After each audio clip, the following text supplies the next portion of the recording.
Greetings, parish orphans and retrogrades. Timothy Gordon here, bringing you a church update in this messed up time when the world's messed up, the church is messed up. Pope Francis seems to be taking cover to do a lot of really aggressive globalist leftist things underneath all of the news coverage of the messed up globalist secular things in the news. And I don't want to let that go by. So I have four, depending on how you see it, five really important, aggressive news stories coming out of the Vatican for you here today. I'm going to announce what those four, depending on how you see it, five things are in a minute. But first, I want to give a quick plug to my friend's shirt company, which will be really important, one way or another after Tuesday with the election. It's called Just Saying Clothes, and I'll be wearing in the next couple of episodes, or at least picturing, a locker up shirt saying, many of them are Trumpisms. Locker up is, of course, what Trump said about Hillary Clinton. You'll see that in the next couple of episodes. There are other hilarious Trumpisms like, Basement Biden, No Mask Nancy, Beijing Biden, Crying Chuck, many, many more. They're hilarious. And you can, if you're so daring, tell the world what you really think about these goons who are trying to bring down America, the socialists on the other side of the aisle. Please check it out. It's Just Saying Clothing, my friend's store. The link will be in the description below. Just Saying Clothing. Simple, straight up, funny platitudes, usually coined by our president, or if not our president, by, in some cases, Biden or some of the other idiots on the other side. It's hilarious stuff. Trump can turn a nickname. That's one of his skills. Another quick plug is Dave's new YouTube channel, The Church Domestic, has exciting content focusing on that aspect of being a retrograde, the church domestic, and the assault that true church, true miniature church, the household, is under because of feminism. And as our book prepares to come out in February 2021, got pushed back a little bit, we're going to be pushing church domestic really hard in its concept and as Dave's YouTube channel, where he hones in on those issues related to the church domestic. So there will also be a link to Dave's YouTube channel in the show notes here and in the upcoming several shows. Just as I'm pushing Just Saying Clothes, I'll be pushing my brother Dave's YouTube channel, which is up and running now. Okay, so 4 or 5 really important stories in the news, and it's call this the church mess show, the Vatican coming out, taking the gloves off, and showing itself to be outright CCP friendly, globalist friendly. And I will say, I want to start with this one. Steve Skojec of 1 Peter 5 and I made the prediction after Querida Amazonia came out, and lots of folks took occasion to say what a victory Querida Amazonia was for as against those of us who claimed that there would be no female diaconate or married priests. Well, first things first, our first story is a couple days ago, October the 26th, Pope Francis had a private audience with none other than Giuseppe Cardinal Petrocchi, president of the Study Commission on the Female Diaconate. I thought it was a closed issue. I thought Querida Amazonia was a conservative victory, gang. No such luck. He also met with Father Denise Dupont-Fauville, secretary of the same commission. So he met with 2 of the top prelates in the commission. That interest, that lobby, is alive and well. And as both Steve Skojec and I think we had a public bet with some of the other traditional Catholics on Twitter, there are passages which evidence quite clearly that not only is the lobby for female diaconate alive and well, but it's alive, well, and even operative within the pages of Querida Amazonia. Remember, there, instead of using a footnote as tricky Pope Francis did in Amoris Laetitia, to accomplish the goals of the St. Gallen Mafia, which in that document was communion for the civilly divorced and remarried. In Carita Amazonia, he made a kind of soft attachment to the working document of the Amazon Synod. And he says, I want everyone to read it. This post-apostolic exhortation, Carita Amazonia, contemplates everything in it, and then we've got these kind of additional words as well. So not a footnote that time, but an attachment. I pointed that out. Steve Skojic agreed with me. Both of us put our money where our mouths were and had this bet, and now Francis appears to be back on track. As Cardinal Walter Brandmuller, one of the 4 dubia cardinal, one of the 2 living dubia cardinals, said, it's really clear why the St. Gallen Mafia got Pope Francis into power. First, communion for the civilly divorced or remarried. Secondly, he said, would be female diaconate. Thirdly, married priesthood. Okay. And then fourthly, the intercommunion with Lutherans there in Germany. He's working on number 2 and 3 now, kind of pretending to be alienated by number 4, the work of the German Bishops' Conference. But these are his best friends. These are the St. Gallen Mafia. I never buy it. How did Walter Brandmuller know back in 2013 that this was the order in which Pope Francis would proceed? It's remarkable, but he's right on track. And like I say, he's using the American election as cover to move forward, to proceed with these really aggressive leftist, globalist, pro-communist policy agenda items that his pontificate really rather clearly represents now. That brings us to point number 2. I'll talk about China at the end because I had a show on it that's good. But point number 2 is, in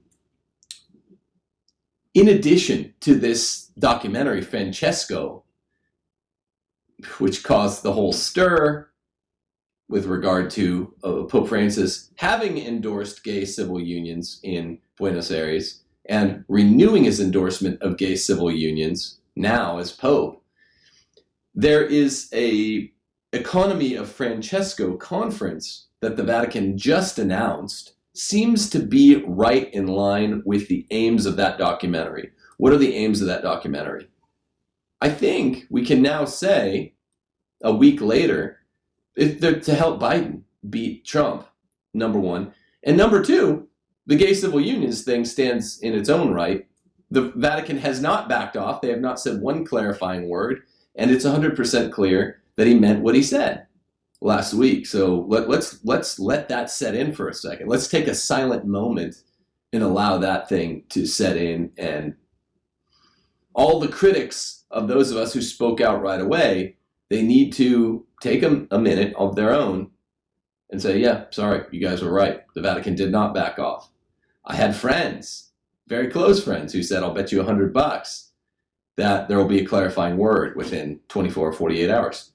It's a deafening silence. And of course, there's no way to clarify what's already clear.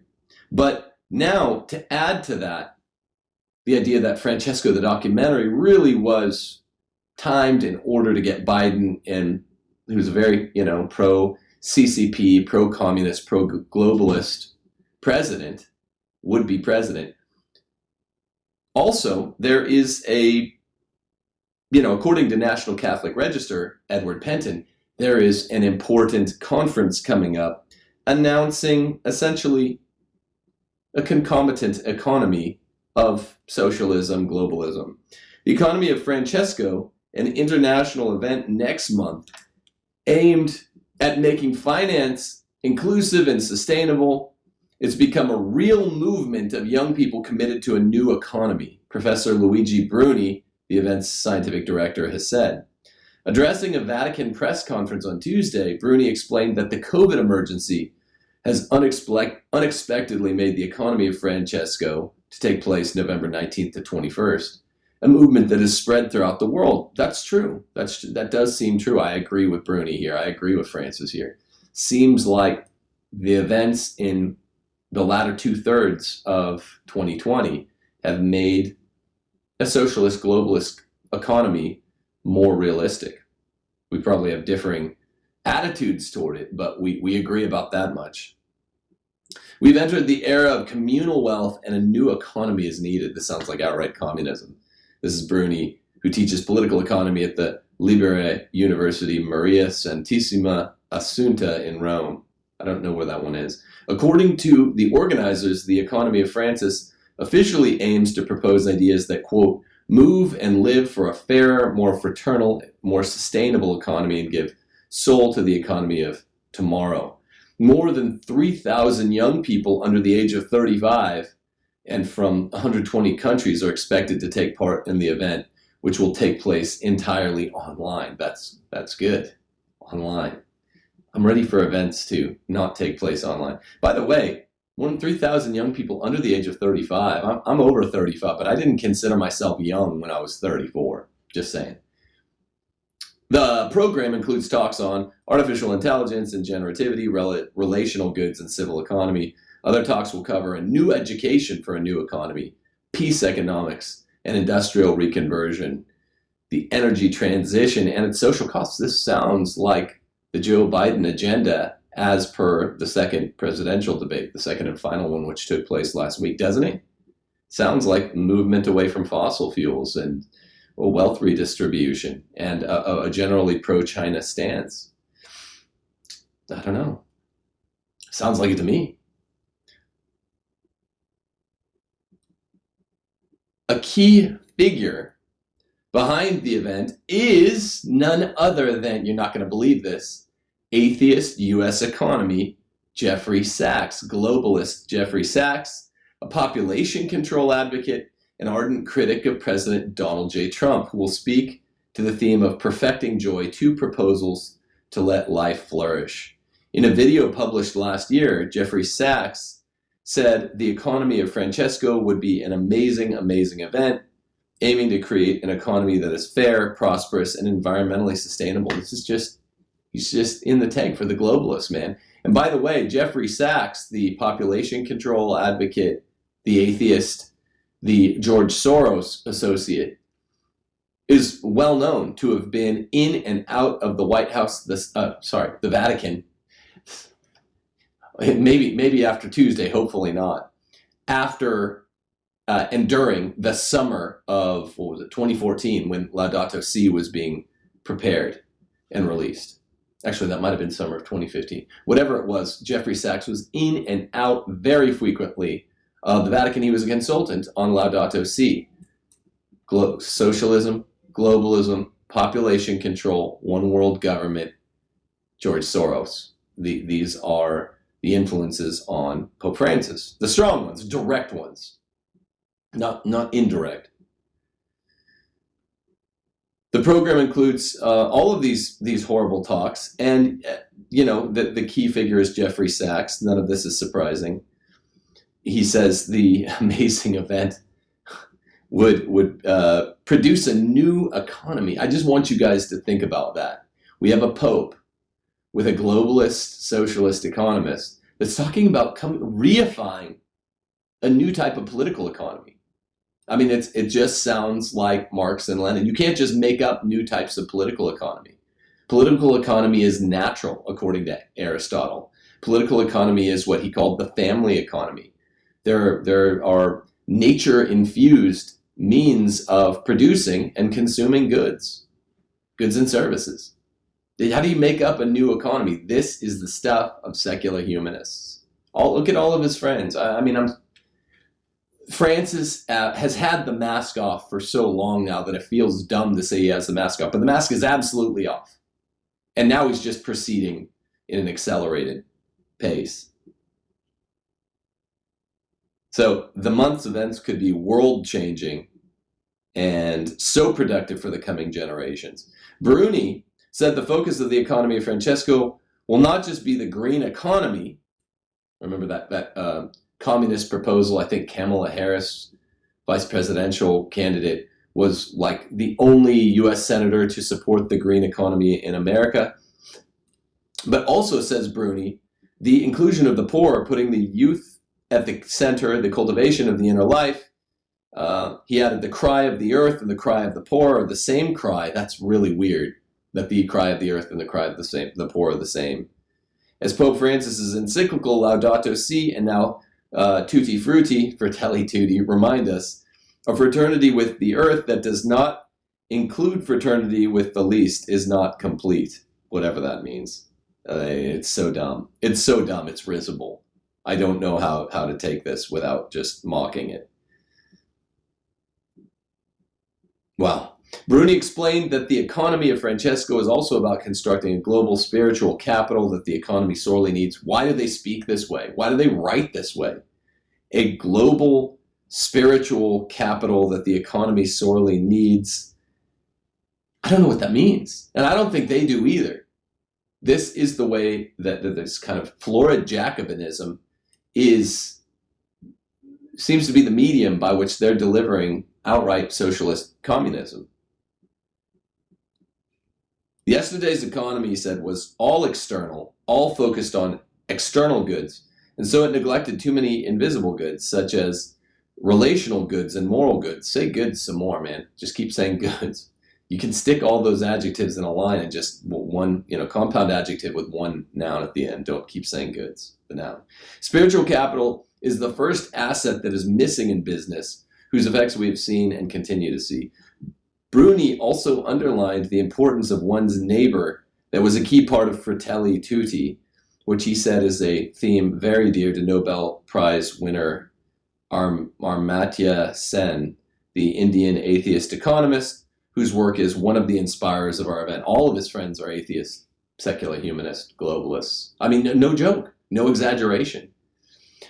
Remember, this Vatican said that China, specifically the Chinese Communist Party, the CCP, are the best instantiators, the best real-life producers of the principles of Laudato Si. So you can't deny this stuff anymore. Can't deny it. Wow. So we have Francesco, the documentary coming out last week where Pope Francis officially endorsed and said he was proud of his earlier Buenos Aires endorsement of gay civil unions, made news for about a week. The rest of that documentary seemed to pretty much just tip the hand to President Biden for any soft center leftists that are not sure who to vote for in America yet. But he did endorse, without a corrective word from the Vatican spokesperson later, gay civil unions, even though the CDF has made that an impossibility, has recognized the doctrinal impossibility of such a proposition. I mean, I don't want to rub it in, but people were just wrong on that.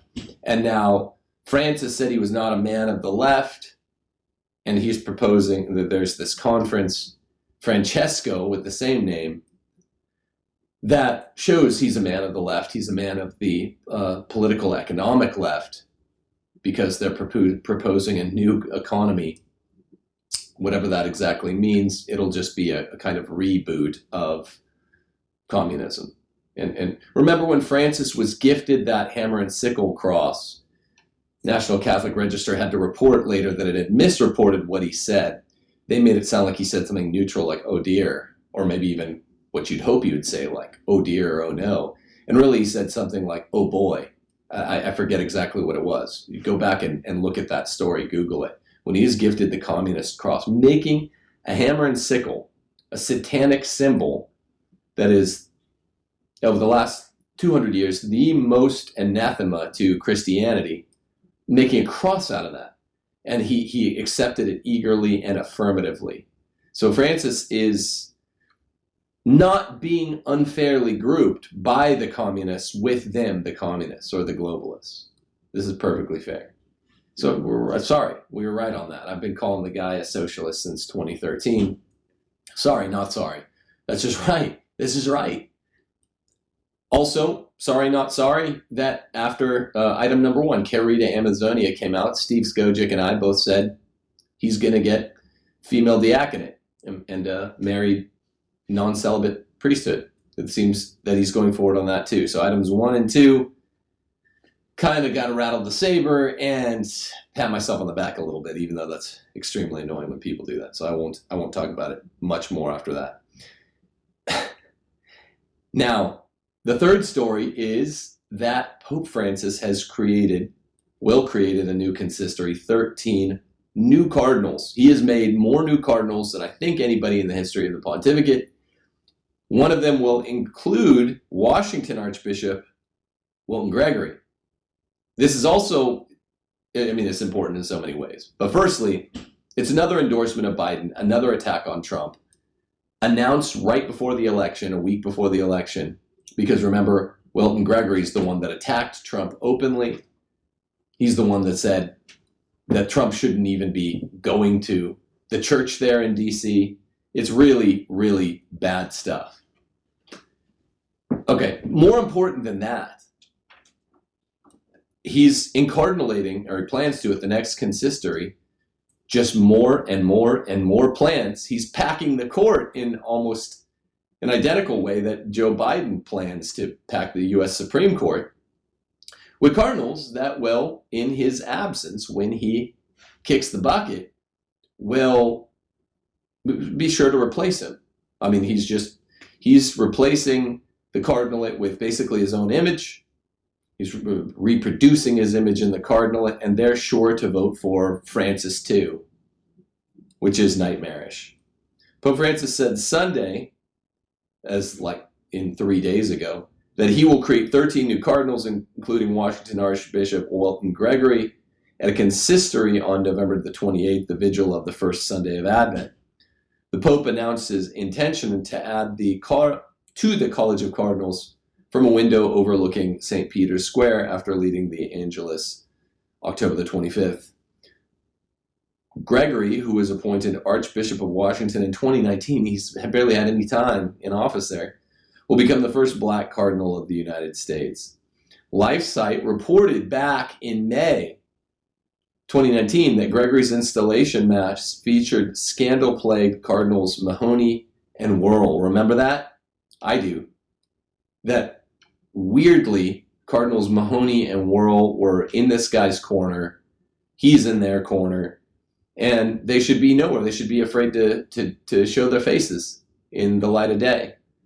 Also, LifeSite reported back in September of 2019 that Gregory offered a funeral mass for pro-abortion Cokie Roberts, and Pelosi gave a eulogy at the Cathedral of St. Matthew the Apostle. What a nightmare. I mean, you can't go anywhere. The news in the world is bad. Hopefully we'll get a victory, an electoral victory on Tuesday. That'll be the best news, will be secular news. You can't turn to the church, though, because of all these crazy stories. I don't know what to say. It's horrible. It's horrible. He is stacking the court, much as Biden will if he gets elected. And it's all bad. And it's all done both indirectly and directly as a support of Biden. It's really, really, really bad stuff. Okay, fourthly, and arguably fifthly, kind of two spins on the Vatican-China relations.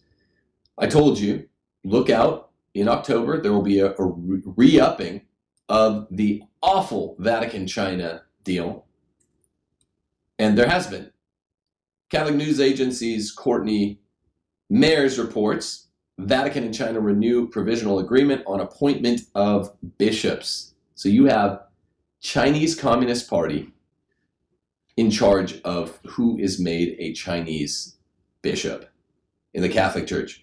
The Vatican and China have renewed a provisional agreement on the appointment of bishops for 2 more years.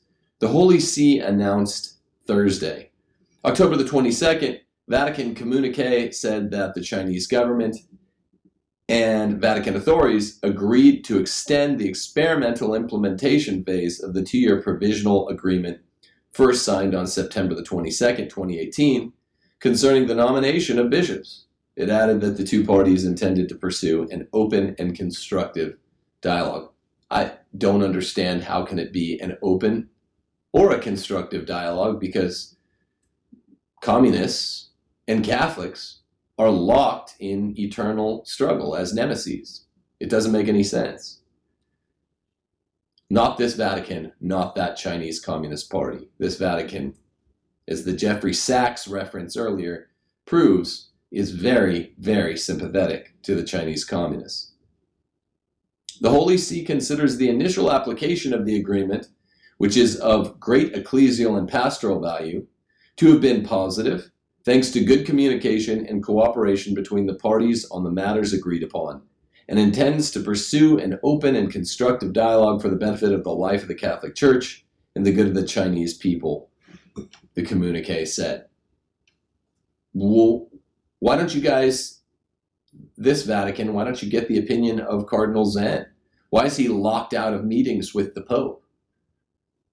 Can we get Cardinal Zen's perspective, even just once? Because everyone that knows he's a good and a holy man seems concerned by the fact that he's gainsaying, he's rebutting all these presumptions that there's true goodwill on the part of the Vatican in working with China. Catholic News Agency released another story. China continued religious crackdown during renewal of the Vatican deal. So this is why I said, is it 4 or 5 stories I'm covering today? I'd call that part A of 4 and this part B of 4. The Chinese are cracking down on the Catholics, on the underground church, brutally. Same, they're communists, same as any communist regime in the history of the world. That has not been changed. It's not even like by selling out, Pope Francis's Vatican has earned a bit of breathing space for the Catholics in China. Not at all. The crackdown accelerated even over the last 2 years under this Chinese Vatican deal. The Chinese government continued to enforce sweeping restrictions on religious freedom in the weeks prior to the renewal of a deal with the Vatican on October 22nd. According to Bitter Winter, an Italian magazine that focuses on religious freedom in China, the communist government has recently ramped up enforcement of the prohibition on the sale and distribution of religious texts. Can you believe that? This is what Pope Francis is bargaining away the Vatican's worldwide universal jurisdiction and sovereignty for. It's not even like, okay, we're going to trade arms to terrorists, but we're at least going to get some of our hostages back. We're at least going to save the lives of some of these Chinese Catholics. They're not even doing that. Unbelievable. Religious texts are not permitted to be mailed in China as they are considered to be contraband. Bitter Winter reported on October 13th, interesting date, that the owner of a publishing shop was visited by officials 1 month earlier to ensure that he was not printing religious materials. That sounds like something out of Orwell, except it's real, and reality is stranger than fiction.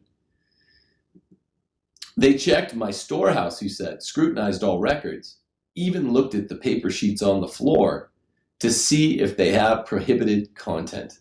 This is what the printing house manager located in Luoyang, a prefecture-level city in the central province of Henan, said, "If any such content is found, I'll be fined, or worse, my business will be closed," he said. The manager told Bitter Winter that he had to refuse any order that involves religious materials, saying that he could lose his business if he was discovered to have printed the papers. The manager said that the only faith people can practice freely is that in the CCP. Other printing shops maintain similar policies, citing government prohibitions on the publishing of religious texts, particularly Christian ones. Remember, communism is always particularly loathsome of Christianity, especially loathsome of Christianity. Maybe all the other fake religions, but really Christianity. A publishing shop was recently closed down and its staff arrested after authorities discovered they had published Christian books. Photocopying religious materials is similarly prohibited, and a worker at the copy shop told Bitter Winter that he was instructed to report anyone who was looking to make copies of religious material. That's really aggressive. That's more aggressive than I even expected, opening the story up. If businesses are discovered, they could be fined as much as 10 times their monthly income, or worse of all, workers could even be arrested, the worker told bitter winter. If we are not sure if a text is religious, we must keep its copy and report it to authorities. According to China Aid, a Christian NGO, Chinese publications have started to replace the words Christ, Church, and Jesus in their books with the initials of the pinyin terms for those words to avoid censorship. Some book titles, China Aid reported on October 20th, obscured religious words with color blocks. Pinyin is a romanization system for Mandarin Chinese. By replacing these words, Christians are hoping to evade the censors that would otherwise block their books from being read online. Bibles do not have an ISBN in China and cannot be purchased at normal bookstores. That's crazy, because the ISBN system, whatever it stands for, in-store book number, is universal. It's completely ubiquitous. And so if the ISBNs are stripped from Bibles in China, that means they're going to no small effort to censor. What a world. What a Vatican we've got under Pope Francis. I mean, he's endorsing gay civil unions. He is endorsing economic communism, such that an economic conference really being propped up by Jeffrey Sachs, globalist, population control advocate, close friend of Francis's, can without bastardizing Francis's teaching, can really include him in its socialism, its globalism, with a throwaway line that he doesn't like globalism in the new encyclical, which I still need to do a video on, by the way. It can include him really faithfully as a kind of communist sympathizer. And then that we talk about the two Chinese stories, he is a communist sympathizer. He just renewed the deal with the devil. The Chinese Communist Party, the most evil people on planet Earth right now in any regime, are the CCP. And then, of course, back to I think the really interesting stuff. The St. Gallen Mafia got Francis in power for a reason, or a couple of reasons. One was Amoris Laetitia, right? Communion for the civilly divorced or remarried. The other one was ostensibly Querida Amazonia. And Steve Skojic and I said, yeah, the point of this is to soft shoe married priests and female deacons into soft Catholic teaching, heteropraxy. And then eventually he's going to soften even further his stance on the ridiculous fake opposition, controlled opposition posed by the German Bishops' Conference when they want to do intercommunion with the Lutherans. We know they're his best friends. But these are the four goals of the St. Gallen Mafia in putting former Bishop of Buenos Aires, Archbishop of Buenos Aires, Bergoglio, into the chair of Peter. And one of the Dubia cardinals said this in 2013. It might have been as late as 2014. But Cardinal Walter Brandmüller, who should know this is his neck of the woods in Northern Europe there, the Germans, he should know better, and he does. So this is striking stuff. Striking. And just, it proves that we Catholic conservatives, faithful Catholics, whatever you want to call us, who put our hopes, not our faith, but our hopes in actually American secular government as it's playing out throughout this week and then especially on Tuesday next, is not that idiotic, because you can't trust this Pope or this Vatican. You always put your trust in the church, but these churchmen the mask has been off for many years now. He's not even trying to veil his sympathies and sensibilities for all the world's worst bad guys any longer. It's just story after story after story. It's been like 4 stories in 4 days. I was like, I've been covering the election, but I need to do a church news update. Really bad stuff. Vote for Trump, people. Here, I do have now the Lock Her Up shirt. This is Just Saying Clothing, my friend's clothing store. I'll link it in the show notes. Lots of other funny Trumpisms. Let's beat Biden. Let's beat Biden. on Tuesday, you got to get out and vote for Trump. It's not about you. It's not about whether he's a practicing Catholic. It's what the policy agenda is. It's pro-Christian. It's pro-Catholic. And it's just not, there's no reasonable debate. Anyone of goodwill has to go out and vote for Trump on Tuesday. Say your rosary for him. Say your rosary for America. Say your rosary for the Pope, as always. But America's got more hope under the current regime of kind of righting the ship than the Vatican does. And that's a weird thing to say. We, of course, mean it in the worldly sense. In the other worldly sense, the church is always fine. But the churchmen do matter, and these churchmen running the ship are intentionally heading toward an iceberg. Say your prayers. Deus Vult, people. Like I said, hang tough, stay strong, go vote. America and the good guys will win out in the end, but we have to work. We've got to work tirelessly. This channel seems to be getting held up by the YouTube algorithms, so we're getting things like pauses for half a day without one additional view. It's pretty certain.